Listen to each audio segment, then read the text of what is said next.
Rapayete,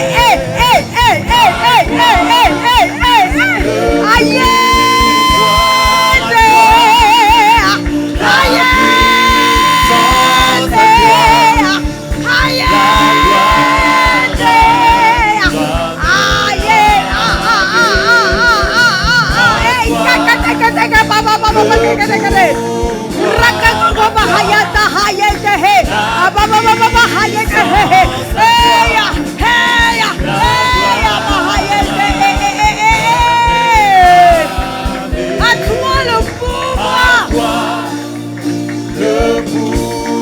à toi la puissance, à toi seul soit la gloire pour des siècles et des siècles.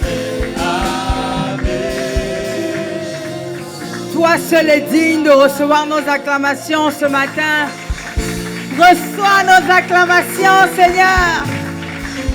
Au seul Seigneur, tout l'honneur. Alléluia. Amayete et fayete. Alléluia. Nous te rendons toute la gloire. Nous te rendons toute la gloire. Nous t'adorons, Seigneur. Tu es digne. Tu es digne de nous. Oh, nous te rendons. Nous te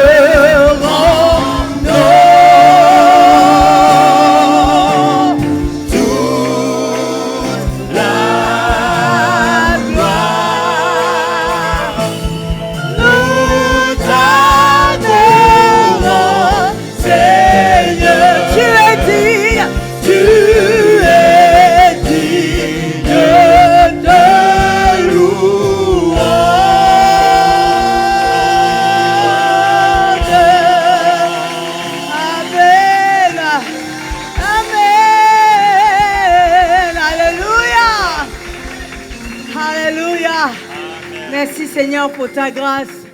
Tape dans la main de 5 voisins avec conviction. Dis-lui, je te déclare que tout va bien dans ta vie. Alléluia, tout va bien, tout va bien, tout va bien.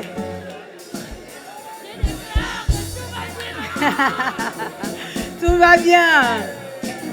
Tu peux sourire, tu peux te détendre. Le roi a géré. Comment ça va? Ça va bien. Comment ça va? Ça va bien. On sourit un peu, on dansait un peu. Jésus est là, je panique pas. Mon Seigneur est là, tout est géré. Comment tu vas? Je vais bien. Comment tu vas? Je vais bien. Au nom de Jésus, je vais bien. Au nom de Jésus, je vais bien. Amen. Merci Seigneur pour ce temps merveilleux que tu nous permets de passer en ta présence. Aujourd'hui, le thème, c'est les dangers de l'orgueil. Et la meilleure façon de pouvoir parler de l'orgueil, c'est d'abord de s'humilier devant toi et puis de te laisser prendre le contrôle. Esprit de Dieu, l'orgueil, c'est tellement délicat, on ne s'en rend tellement pas compte et qu'il est difficile de prêcher là-dessus parce que chacun a ses conception et j'ai envie de dire ces forteresses de raisonnement. Dans ton infinie grâce, Saint-Esprit, tu es celui-là qui est capable de mettre le doigt sur ce qu'on ne voyait pas pendant des siècles. Tu es celui-là qui est capable littéralement de redonner la vue là où on est aveugle. Ne permets pas que nous ressortions de ce moment, mais vraiment tel que nous sommes entrés. Si tu as permis que nous soyons là, si ce thème-là nous a attirés, si ce thème-là a suscité quelque chose en nous, Saint-Esprit, c'est parce que tu as quelque chose à nous donner, à nous dire. Esprit de Dieu, nous voulons nous retrouver à l'époque de Jésus qui parlait en parabole et seuls ses disciples avaient justement l'interprétation. Nous voulons entendre ton interprétation. Il y a les mots qu'on dit, mais il y a l'onction qui accompagne les mots. Cette onction est plus puissante que les mots. Nous soupirons après cette force-là, cette onction qu'il y a. Les Juifs pouvaient dire que oh, mais Jésus, il enseigne pas comme nos pharisiens, mais comme ayant autorité, parce qu'on sentait qu'il parlait de ce qu'il savait. On savait qu'il avait autorité sur ce qu'il disait, qu'il était capable de faire et de défaire. Esprit de Dieu, viens et sers-toi de chacun de nous afin que ton message puisse passer et que nous puissions ressortir totalement différents. Au nom puissant de Jésus, nous avons prié ensemble, nous disant un grand Amen. Alléluia. Oui, on peut acclamer le Seigneur encore. Amen. Tu sais, avant à l'église, je trouvais que les gens acclamaient trop, mais c'est difficile d'acclamer seul.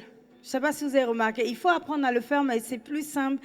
Donc quand tu arrives à l'église, ne fais pas comme je faisais, où je trouvais qu'on acclame trop, on se lève trop. C'est vraiment le moment où il faut en faire trop pour notre Dieu. C'est littéralement le culte pour le Seigneur. Amen.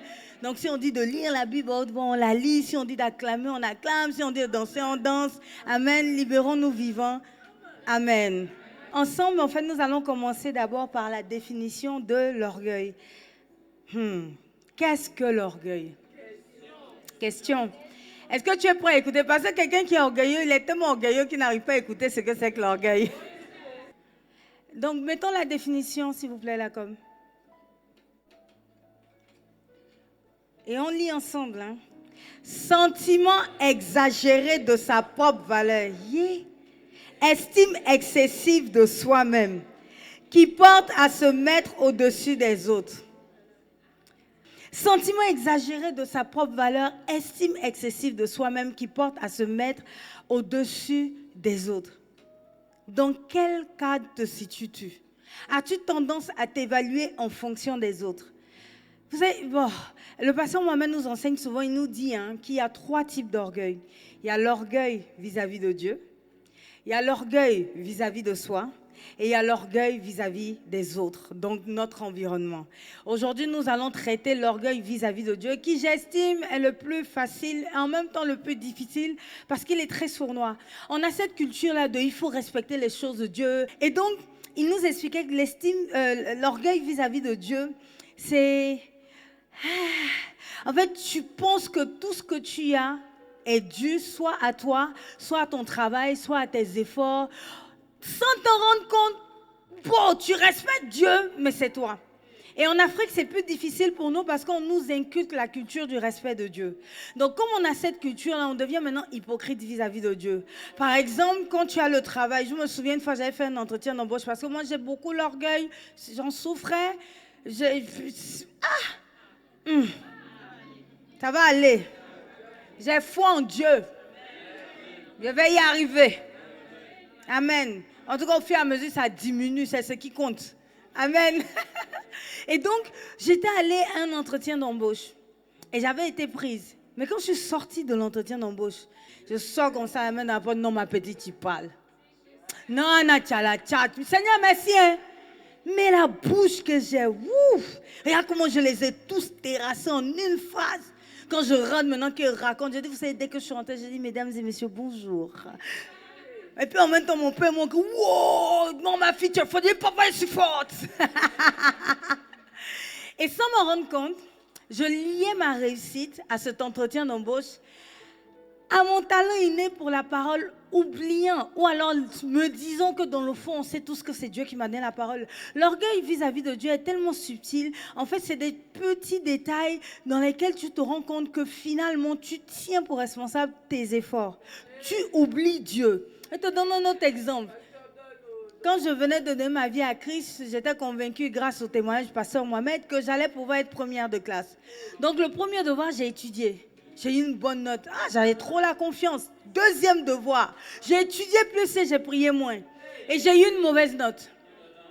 Et la différence entre les deux cas, certes, j'ai plus étudié et moins prié, mais la vraie différence, c'est que le premier exercice, j'ai mis devant Dieu. C'est dès qu'ils ont déposé le devoir, là où tout le monde est en train de lire, je ne lisais pas, j'étais là comme ça, éternel, et puis je prie de sorte à ce que tout le monde sache qu'il est pris. C'est le témoignage. Non, je ne criais pas toi aussi. Quand tu fais comme ça, et puis tu fais comment? La discussion intense est avec Dieu.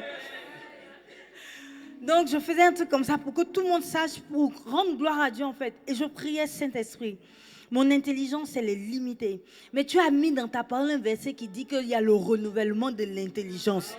Donc, mon intelligence est renouvelée en toi. Et j'ai tellement prié, après, j'ai fait le devoir top. Donc, comme j'ai trop pris la confiance, deuxième devoir, allez, je lis directement et puis je compose. Et sans m'en rendre compte, j'ai commencé à être orgueilleuse vis-à-vis de Dieu. J'ai commencé à prendre pour acquis tout ce que j'avais. Comme nous prenons, il y a un truc sur lequel on est tous orgueilleux. Encouragez-moi, sinon je retourne. Amen. On a tendance en fait à prendre pour acquis le souffle de vie. Regarde, rien que ça, on est orgueilleux devant Dieu. Le matin, combien parmi nous se lèvent en disant je suis en vie, Jésus, merci, oh, merci. On estime que c'est un acquis. On se couche en se donnant des rendez-vous. Tu cales, demain je rencontre 5 personnes. Tel je lui dis ça, tel je fais ça. Tu ne le dis même pas par la grâce de Dieu. Pour toi c'est une évidence, tu es orgueilleux. Tu devais répondre oui, c'est de l'orgueil. Non, c'est une forme d'orgueil vis-à-vis de Dieu. On oublie que tout ce que nous avons, nous le tenons de Dieu. Ne serait-ce que se tenir debout sur ses 2 pieds. Combien de gens avons perdu quelqu'un en une nuit? Rien ne garantit que tu vas te lever le matin. Mais regarde comment tu te lèves. En même temps, tu fais ta prière, brosse à dents. Seigneur, merci. Je te recommande ma journée. Oui, c'est une prière, brosse à dents. Seigneur, merci, il faut me garder. Bon, je me suis levé en retard. Esprit de Dieu, je ne peux pas prier aujourd'hui. Je me suis levé en retard. De toute façon, j'ai ta grâce, c'est ta faveur. Et puis tu sors. Tu es orgueilleux vis-à-vis de Dieu. Tu estimes que Dieu va forcément faire. Tu estimes que Dieu te doit le souffle de vie. Tu estimes que Dieu te doit la réussite. Certains sont orgueilleux même en priant. Lorsque j'ai... Oui, j'ai dit... C'est-à-dire, en général, l'orgueil vis-à-vis de Dieu se manifeste chez les très très spirituels. On les appelle les TTS. J'ai dit ou j'ai dit pas? J'ai dit ou j'ai dit pas? Tu sais, le genre, on ne s'en rend pas compte. Hein? Moi, pendant des années, les pancartes sont attaquées. C'est de l'orgueil. Le poids orgueilleux. Et je me souviens que pendant longtemps, moi, je priais pendant 15 minutes. Plusieurs fois 15 minutes, je peux adorer des heures, mais prier, je n'arrivais pas. Quand j'ai réussi à faire 1 heure de prière, et je me dis qu'il marche comme ça, genre, ouf.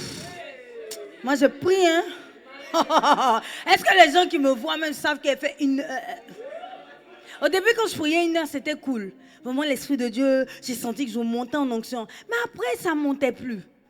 Après 1 heure, là, tu comprends, non, tu pries, et puis c'est lourd. Il y a des prières, tu sais que Dieu n'a pas écouté, tu sais. C'est la comédie qu'on joue en remuant nos lèvres. Tu sais qu'il n'est pas là. Et j'ai commencé à sentir la présence de Dieu se retourner. C'est-à-dire, genre, je prie. Tu vois, il y a un truc que tu fais.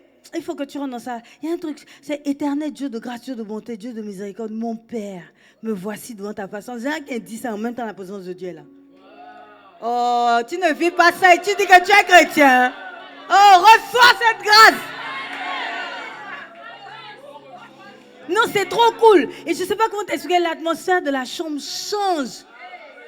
C'est-à-dire, en même temps, tu as des frissons. En même temps, il y a une joie. En même temps, il y a une paix. En même temps, tu as envie de pleurer. En même temps, tu as envie de crier. En même temps, tu as envie de te coucher. Tu ne sais plus. C'est impressionnant.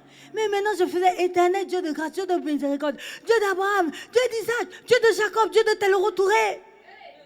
Parfois, même, je dis, Seigneur, tu m'as engendré. Viens, Kofi Kamara engendré, Dogi Kamara. Dogi Kamara engendré, Teloro Touré. Teloro Touré engendré, Adam, nous voici. Oh, c'était toute ma lignée. Dieu n'était plus là. Incroyable, incroyable. Et au moment où j'avance, après je me dis non, peut-être que j'ai péché. Donc j'ai commencé à inspecter ma vie.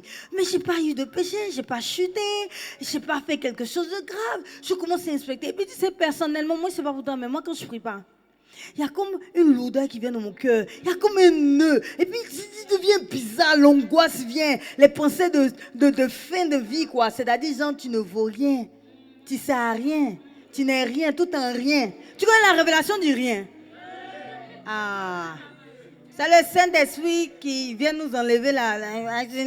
Nous-mêmes. Et donc, je commence à chercher, à lutter, à me dire, mais qu'est-ce que j'ai fait? Après, je me dis, non, il faut que je déclare à haute voix un verset biblique. Je déclare. Après, je me dis, non, c'est vrai, j'ai lu la Bible, mais il faut que dans la lecture biblique en audio. Donc, je mets Hébreu, je mets Corinthiens, Romains, sont 1 jusqu'à où tu sais que ça finit. Apocalypse, je ne dors pas avec, je fais des cauchemars. Non. Ça m'a déjà traumatisé. Je mets Luc, je mets Matthieu. J'aime beaucoup Matthieu parce que je trouve que dedans, Jésus est doux comme ça, sauf vers les 24, là où il devient nerveux. Sinon, au début, là, il est doux, venez à moi. Donc, je mets ça avec la voix du papa blanc, là, qui est douce comme ça. Je sens toujours le nœud. J'ai dit, mais Saint-Esprit, je ne peux pas faire 2 jours sans toi. Tu sais que nous, on est dépressifs. C'est facilement, en même temps, la tristesse, je me lève le matin, j'ai envie de pleurer. Je trouve que personne ne m'aime, que ma vie est un échec. Et tout l'esprit du rien revient dans ma vie. Et puis un jour, pendant que je suis en train de faire, c'est même par ma mère, je pense que j'ai tiqué. Je disais, oh toi, est-ce que tu prends 1 heure? Puis elle était gonflée. Elle dit, mais toi, tu prends 1 heure, ça change quoi dans ta vie? Est-ce que c'est prier 1 heure? Est-ce que c'est la compétition? Et je me suis rendu compte que finalement, j'avais pris de l'orgueil. Puisque j'estimais que je priais 1 heure. Et que donc 1 heure, c'est beaucoup. Alors qu'aujourd'hui, on dit c'est 5 heures pour un homme de Dieu. Donc c'est même rien. Mais à cette époque, j'étais trop heureuse de pouvoir dire que je prie 1 heure. J'ai pris ça pour de l'acquis. J'ai pris la présence de Dieu pour un acquis. Je n'estimais plus que c'était une grâce. Les 1 heure de prière n'étaient plus un temps pour passer avec Dieu, mais c'était un record à battre. Je suis devenue orgueilleuse vis-à-vis de Dieu. C'est-à-dire, j'ai arrêté de prier par moi-même. Enfin, j'ai arrêté de prier par l'esprit et j'ai commencé à prier par moi-même. Puis je parle beaucoup, donc je peux prier 1 heure. Oui, quand il raconte d'abord ma journée, qui m'a énervé, qui m'a plu, ce que j'ai laissé, ce que je n'ai pas fait, ce que je voulais faire dans ma tête, ça fait déjà 45 minutes. Et donc, sans m'en rendre compte, j'ai commencé à être orgueilleuse vis-à-vis de Dieu. Et donc, du coup, qu'est-ce qui se passe? Le Saint-Esprit m'a lâché. Donc, j'étais en train de prier. J'avais l'apparence de la spiritualité. J'avais tout ce qu'il faut. Oui, je médite 1 heure. Oui, je prie 1 heure. Oui, tu sais, hein, ouh là là, ouh. Toi, tu étais attaqué parce que tu pries combien de temps? C'était devenu ça mon truc. Ne me rendant même pas compte que pendant des années, tu n'y es pas arrivé justement et maintenant, c'est la grâce de Dieu sur ta vie. C'est par grâce qu'on peut rentrer dans sa présence. C'est par grâce qu'on peut prier. C'est par grâce qu'on est debout le matin. C'est une grâce de pouvoir venir à l'église, s'asseoir, être touché, comprendre ce qui se passe le dimanche matin, être pressé de venir à l'église, de vivre cette expérience. C'est une grâce. Parce que quand moi je viens ici, je vois des gens faire un footing. À chaque fois, je dis au nom de Jésus, mais lui, là, au lieu d'aller à l'église, il court, pourquoi? C'est une grâce que de rester chez soi et de sentir, genre, je ne suis pas allé à l'église. Pourquoi je ne suis pas allé à l'église? C'est une grâce, hein. Il y en a qui ne viennent pas à l'église et puis ils s'en foutent. Quand ils sont en train de mourir, ils sont orgueilleux. Ah, je viens dessus. Si tu ne viens pas tous les dimanches, c'est de l'orgueil. Ce n'est pas un statut visé à vie à ceux qui ne viennent pas tous les dimanches, non. Ce n'est pas moi. C'est l'esprit. Amen. N'attaquez pas la chair. Alléluia. L'orgueil vis-à-vis de Dieu. Tu estimes que tu n'as pas besoin d'être avec d'autres personnes pour recevoir Dieu. Tu ne comprends pas le principe de c'est l'huile d'onction qui tombe sur Aaron, qui coule sur la barbe. Tu ne comprends pas que pour recevoir l'onction, il faut en réalité une autorité établie sur toi pour que ça descende sur toi.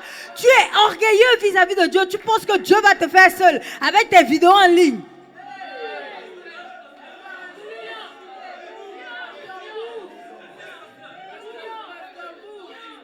C'est grave, hein?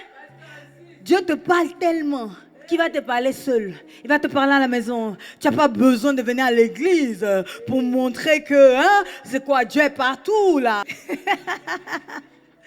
Non, pour de vrai. Tu es orgueilleux vis-à-vis de Dieu. Tu ne comprends même pas le principe que Dieu a un principe ultime. Il ne donne pas la vérité ultime à une personne. Non, tu ne te rends pas compte. Tu estimes que seul tu vas arriver. Tu estimes que seul en priant, Dieu va te répondre. Regarde, même Dieu, il ne parle pas en termes de jeu. Il dit quoi? Faisons l'homme à notre image. Dieu lui-même ne parle pas en je fais. Tous ceux qui utilisent le jeu, comme nous le rappelait le pasteur Mohamed, c'est de l'orgueil. Je vais construire. C'est vrai, hein? Oui. C'est de l'orgueil. Je vais construire. Je n'ai pas besoin d'aller à l'église. Je n'ai pas besoin d'intégrer la tribu. Je n'ai pas besoin de venir être dans un groupe. Je n'ai pas besoin d'un responsable. Je n'ai pas besoin d'un pasteur. Dieu me parle. Je suis avec Dieu. Tu me connais comment je parle à Dieu seul dans ma chambre. Il descend. Tu es orgueilleux. Non, c'est de l'orgueil. Et tu ne te rends même pas compte que Dieu résiste aux orgueilleux. Donc, en fait, ce que tu sens là, c'est le diable qui te laisse une petite atmosphère pour que tu t'isoles. En fait, Christ, la façon dont il fonctionne, il est venu pour nous unir. C'est pour ça que certains ont le ministère apostolique, d'autres ont le ministère prophétique, d'autres ont le ministère évangélique, d'autres ont le ministère de docteur, d'autres sont des enseignants. Si personne n'a un truc à lui seul. Parce qu'il dit quoi? Et il n'est même pas venu pour t'épouser toi, il est venu pour épouser le corps de Christ. Ça veut dire quoi? Et quand que vous n'êtes pas réunis ensemble, Dieu ne peut pas venir dans ta vie pour t'épouser. Tu ne peux jamais y arriver seul.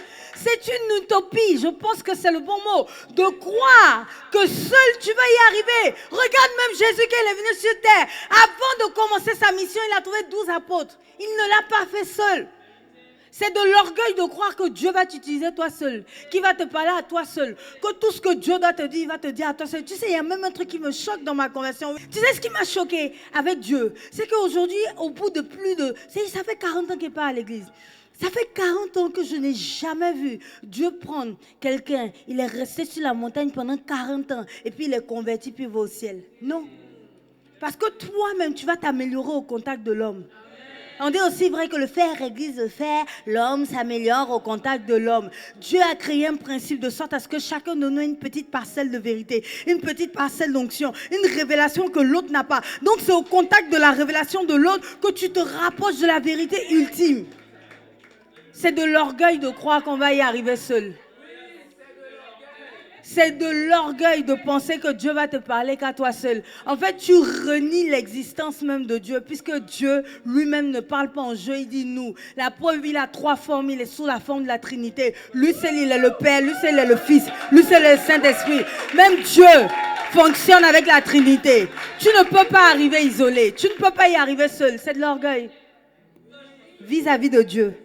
Parce que tu ne veux pas faire comme il te dit, tu ne veux pas faire comme lui. Tu estimes que chaque fois que tu pries, que tu as une petite larme qui a coulé, tu connais l'émotion. Ton émotion va te tromper.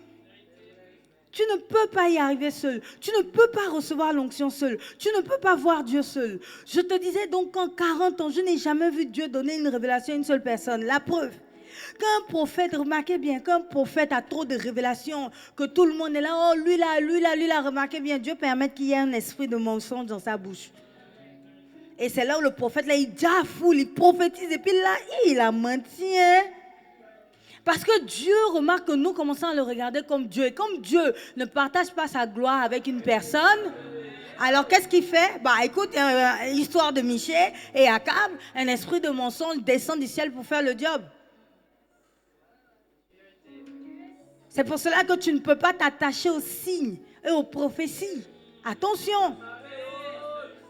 Regarde ce qui s'est passé dans le ciel. Dieu voulait qu'Akab meure. Il a fait, mais comment on va faire pour qu'il meure? Les prophètes sont là. Et maintenant, il y a un qui se lève au ciel. Ce n'est pas en enfer, c'est au ciel.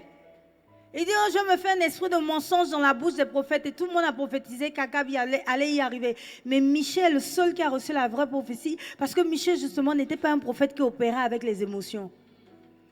Et qu'il était dans une autre dimension. Et ce qui a fait que Josaphat, justement, a pu savoir clairement la voix de Dieu, c'est que Josaphat avait compris que Dieu fonctionnait pas avec une personne, mais avec un corps, une entité. Pourquoi Vase d'honneur a autant de succès? Parce que c'est un corps, c'est-à-dire il a donné une révélation à Pasteur Mohamed. Et quand nous nous mettons sous le couvert de Pasteur Mohamed, ça coule et ça tombe sur nous. Sinon, toi et moi, on n'a rien de spécial. Mais lui et Dieu ont déjà parlé. Le simple fait qu'on vienne s'associer là, aussi, qu'est-ce qui se passe? C'est des fruits qu'il récolte, donc Dieu lui donne encore plus pour qu'il porte encore plus de fruits. En fait, c'est l'un dans l'autre, l'autre dans l'un. Tu ne pourras jamais y arriver seul. Certains ont des sujets de prière, ils estiment que Dieu va leur révéler ça. Tu es orgueilleux vis-à-vis de ta relation avec Dieu et donc tu es orgueilleux vis-à-vis de Dieu. Parce que si tu n'arrives pas à reconnaître Dieu dans ton frère, dans ta soeur, c'est que tu es orgueilleux. Oui, c'est de l'orgueil. Tu ne peux pas y arriver seul. Tu as besoin de la communion fraternelle pour recevoir pleinement ce que Dieu a prévu pour toi. Amen. Alléluia. Et on va terminer par ce verset biblique, enfin ce chapitre. Allons dans Luc 18. Lisons ensemble la parole du Seigneur. On lit à haute voix ensemble. Hein. Il dit encore cette parabole en vue de certaines personnes et ne faisant, se persuadant et ne faisant. Se persuader, ça veut dire que c'est toi-même qui te parles à toi-même. En fait, tu ne peux pas y arriver seul. C'est le regard de l'autre qui va te dire ce qui ne va pas. C'est en étant en contact de l'autre, quand on dit, mais tu es trop enfermé, mais tu es trop timide, mais tu es trop imbu de ta personne, mais tu parles mal, mais tu es trop guindé, tu es trop suffisant, tu es ta. Avançons. Deux hommes montèrent au temple pour prier. L'un était pharisien. Alors, pharisien, j'ai envie de dire, aujourd'hui, un pharisien égale à un archevêque, si tu veux. Donc, c'est comme si on dit, l'un était pasteur et l'autre publicain. Les publicains, à l'époque, c'était considéré comme étant les traites d'Israël. Alors, Israël a été colonisé par Rome. Donc, qu'est-ce qui s'est passé? Les Romains avaient besoin de collecter les impôts. Donc, ils prenaient certains Juifs à qui ils donnaient des prérogatives. Leur rôle était d'encaisser les gens. En temps, imagine, Israël n'était pas habitué à payer des impôts. Donc, non seulement vous venez dans notre pays, vous nous imposez, vous nous donnez l'argent, et certains Juifs osent collaborer avec les Romains. Donc, les publicains, en fait, c'était les Juifs qui travaillaient pour les Romains pour collecter les impôts. Ils étaient considérés comme ils étaient considérés comme de la vermine, en fait. C'est-à-dire, les Juifs les trouvaient même pires que les Romains, pires que les païens. Donc, quand on dit un pharisien, un publicain, c'est comme si je dis, l'un était pasteur, l'autre était prostitué. Tu vois un peu une prostituée. Tu vois ce que ça te fait, non? C'est la même chose à cette époque. On continue à 11. Le pharisien, debout, priait ainsi en lui-même. « Oh Dieu, je te rends grâce de ce que je ne suis pas comme le reste des hommes qui sont ravisseurs, injustes, adultères ou même comme ce publicain pose. » Comment tu pries? Est-ce que vous vous rendez compte de ce que le monsieur est en train de dire? Il y a certains qui prient, Seigneur, merci, parce que moi je sais que au moins je ne suis pas dans l'impudicité. Moi je ne cherche pas les hommes, moi je suis dans mon coin, j'évolue spirituellement. Je ne suis pas comme les autres à l'église, ils sont charnels, ils posent des questions bêtes, ils essaient d'être à côté du pasteur, ils essaient de se faire foi à l'église. Moi je ne suis pas dedans, Seigneur. Moi, ma relation avec toi, c'est dans le lieu secret, c'est l'intimité, c'est toi-même, moi-même, nous-mêmes. Tu es en train de prier exactement comme ce pharisien. Tu es en train de qualifier en fait les autres. C'est-à-dire tu définis ta supériorité spirituelle en fonction de ce que tu méprises chez les autres. Donc c'est de l'orgueil. Oui, c'est de l'orgueil, c'est vrai, j'ai oublié. J'espère vraiment que Dieu est en train de parler à chacun de nous pour justement nous empêcher de faire ces erreurs-là. Et donc, du coup, tu es en train de prier pendant des siècles pour le même sujet, mais tu es tellement en train de prier avec orgueil que Dieu ne t'écoute pas et il te bloque. Et toi, tu as l'impression de ne pas être exaucé, alors qu'en fait, tu es tellement imbu de ta personne dans tes prières que la prière n'arrive pas à monter, on t'éjecte. On continue. Ou même ce publicain, terrible. Je jeûne 2 fois la semaine.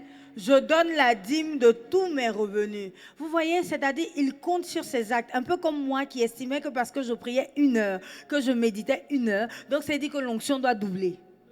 C'est-à-dire, dans tes genres de prière, quand tu pries, en fait, c'est comme si on se trompe.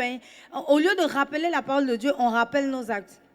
Seigneur, tu as vu que je me suis mise de côté pour toi? Dieu, je vis une vie de sainteté pour toi. Dieu, je vais à l'église tous les dimanches. Viens, c'est pas pour dire ne viens pas. Lui au moins il vient. Je viens à l'église tous les dimanches. Donne-moi l'argent. Donne-moi la promotion. Tu es en train de mal prier parce que la prière, on nous a éduqués à prier avec les versets bibliques. Donc ta prière doit être plutôt du genre Saint-Esprit. Il est écrit exactement, Gwenoline. Il est écrit dans ta parole que si mon peuple sur qui, par exemple, va t'invoquer mon nom, s'humilie, prie et cherche ma femme, ben facile, femme. Qui cherche sa femme ici? Hein? Cherche ma face, moi l'Éternel, je l'exaucerai. Donc tu dis, Seigneur, je suis en train de prier, oui ou non? Je ne suis pas en train de m'humilier devant toi. Au lieu de chercher l'argent dehors, je viens d'abord devant ta face. Ben, il faut chercher aussi, hein. Je viens d'abord devant ta face. Saint-Esprit, tu vois, c'est différent de Seigneur. Il a jeûné cette année-là. Les jeûnes 40 jours, moi, est fait. Tous les 3 jours de mois, et quand je t'assois, il est fait. Les veilles, il est fait. Dimanche, il fait 4 cultes. Parce que quand vous partez, moi, il reste pour repenser à ce qu'il a entendu. Tu es en train, en fait, de citer des actions, des actes et d'estimer que Dieu te doit. Et c'est de l'orgueil vis-à-vis de Dieu parce que Dieu ne doit rien à personne. Même le souffle de vie ne te le doit pas en réalité. C'est nous qui lui devons tout. Donc vraiment, je prie que Dieu éclaire ton esprit sur ta façon de prier afin que tu puisses être vraiment délivré de l'orgueil vis-à-vis de Dieu. Parce que pourquoi nous sommes sur l'orgueil? Le Seigneur va élever plusieurs personnes parmi nous. C'est là, c'est comme ça. Mais s'il y a l'orgueil, en fait, l'humilité précède la gloire, l'orgueil précède la chute et mène à la ruine. Donc en fait, tu dois monter. Mais pour monter, il y a des conditions d'humilité à cocher.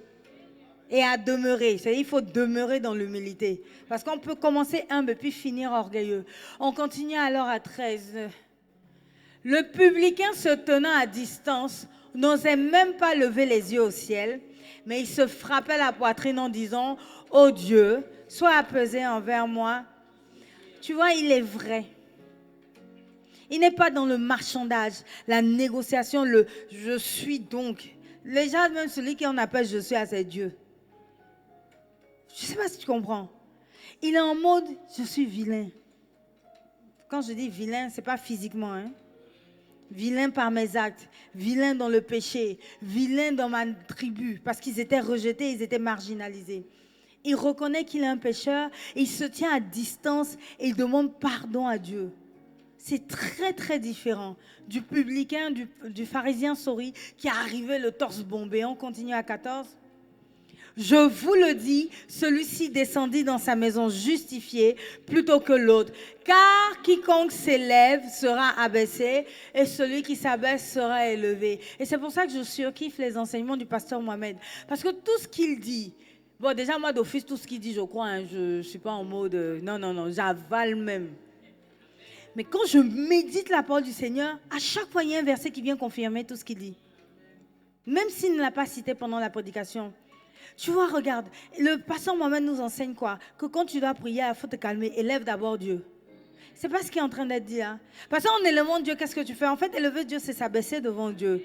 Parce que Dieu est déjà en haut. Tu ne peux pas le soulever. On comprend bien.